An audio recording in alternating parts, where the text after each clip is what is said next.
Burnout 3 Takedown. Buckle up. Rated T for teen. EA Games. Challenge everything.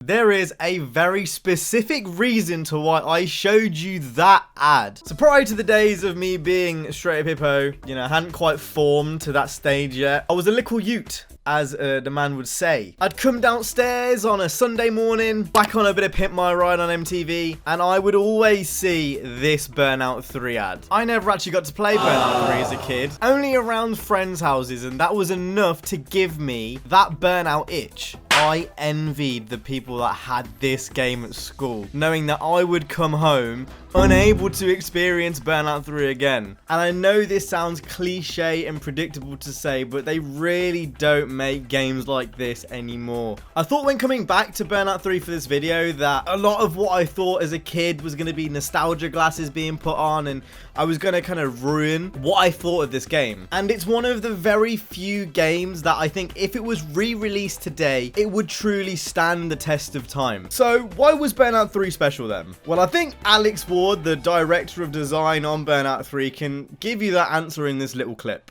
Well, defensive driving in this game is probably taking it safe. Right. This game, all about aggression, all about speed. There's no story to this game. There's no setup. This is not an RPG. This is about foot to the floor, driving fast, smashing everybody up.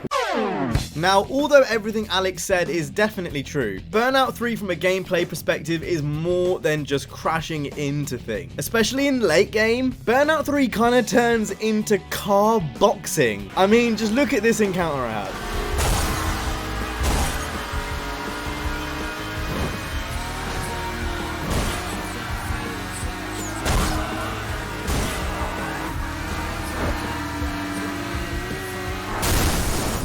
Duck and diving, dip and weaving. Unfortunately fell under way too much pressure there, but the only reason why I crashed out then was because I was trying to dodge those blows that the AI was trying to give to me. And this is one of the many reasons to why this game still plays fantastic. Every single engagement with any AI is always different. Takedowns always feel exciting when I eventually get them, with score and XP all over the screen. Still gives me a dopamine rush right now. Burnout 3 is quite easily one of the best pure arcade experiences there has ever been. And I just want you to remember that phrase, pure arcade, because we're going to mention that a little bit later. It's one of those games, it doesn't matter how old you are, if you play games regularly, if you don't play games regularly, there's just something that clicks. Like, check out the sounds in this game. Like, listen to how the boost sounds.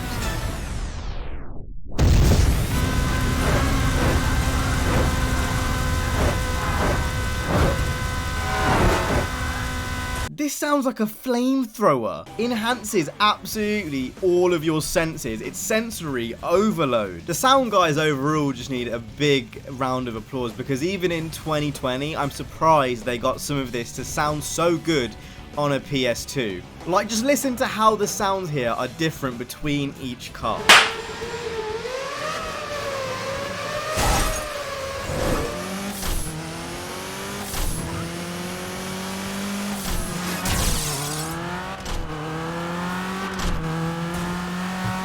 I think we should talk about the world next. So the world consists of 3 different environments: Far East, Europe, and the USA. Each have multiple tracks with different variants of tracks, and it keeps the game very, very fresh. I think the most important thing to mention about the locations when I was playing through is they just felt alive and varied, and I didn't really get bored of any of the locales while I was playing. I think overall, it's just a really underlooked area of the game. Each location feels larger than life, over-exaggerated, and I think it embodies embodies what an arcade world should be like. And you know what? All the product placement around it on the billboards, I really like it. I think it makes the world feel really alive. I wouldn't mind if this kind of stuff came back more in modern games. And it isn't a Burnout video unless I mention the licensed soundtrack, which obviously I can't play, so that's a bit shit. Now, I'm not even that big into rock or like kind of, you know, indie rock or alternative rock, whatever this is, but objectively you can't deny that the soundtrack perfectly matches the vibe. And even subjectively for me, I'm not a person that typically listens to this type of music, but to this day I still have some of the songs in my Spotify rotation, and I think that says a lot. One thing Burnout 3 does really well is its progression system.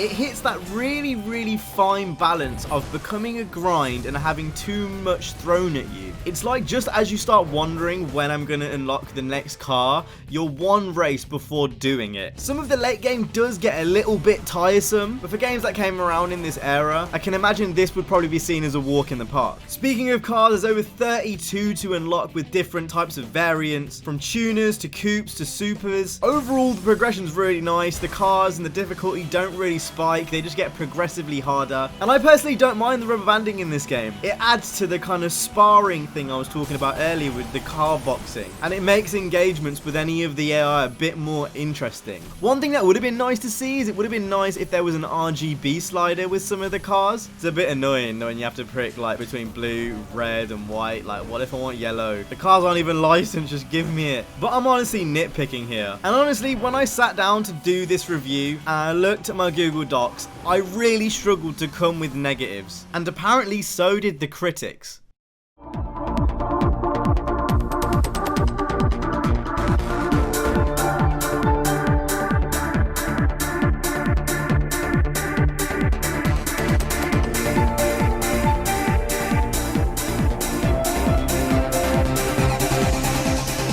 I am going to throw some absolutely mad stats at you right now. So the whole Burnout franchise, excluding Burnout Crash and the DS games, didn't have one game that went below a 70 on Metacritic. Burnout 3 Takedown specifically didn't have one mixed review.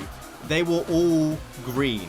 This isn't just me gassing this game up for the sake of gassing this game up. And unlike the Need for Speed Black Box games, boring progression, or Midnight Club's brutal difficulty spikes, Burnout 3 and Burnout Paradise, in my opinion, are truly timeless. Even 16 years up, it holds on, and it doesn't have any of those aging issues that I mentioned with Midnight Club and Need for Speed. It honestly boggles my mind to why more AAA companies don't take this pure arcade approach in 2020. It appeals to more people, there's no one currently doing it in the AAA space.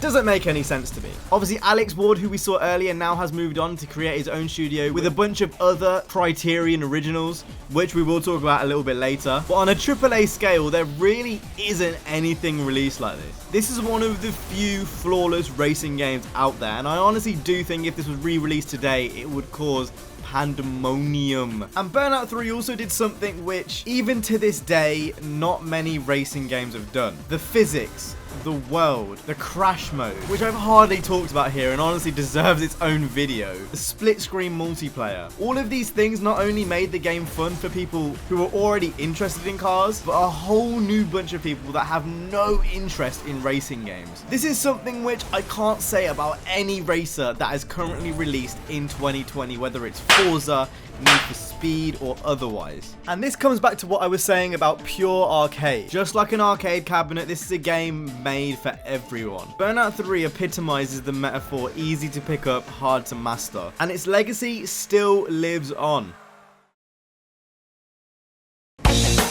So as I mentioned earlier, Three Fields Entertainment is a studio set up by a bunch of people who originally founded Criterion Games. They've been making their own indie games in the same vein of Burnout 3 for a while now, with their next iteration in their Dangerous Driving series, Dangerous Driving 2, coming out very soon. The games have been getting incrementally better, but there hasn't been a title that they've released yet that I've just sank hours and hours and hours into, like Burnout 3. But regardless, I will be picking up Dangerous Driving 2, even though the past few games have struggled to keep me engaged for longer than a few hours, because I can see the shared vision of a truly arcade experience, and there's simply no games that offer this right now in 2020. Over the top, larger than life worlds with cars that just sound like flamethrowers, OTT in a properly arcade way is something which I think we are truly missing from the racing game genre this generation. And not having a game that does any of those things only outlines more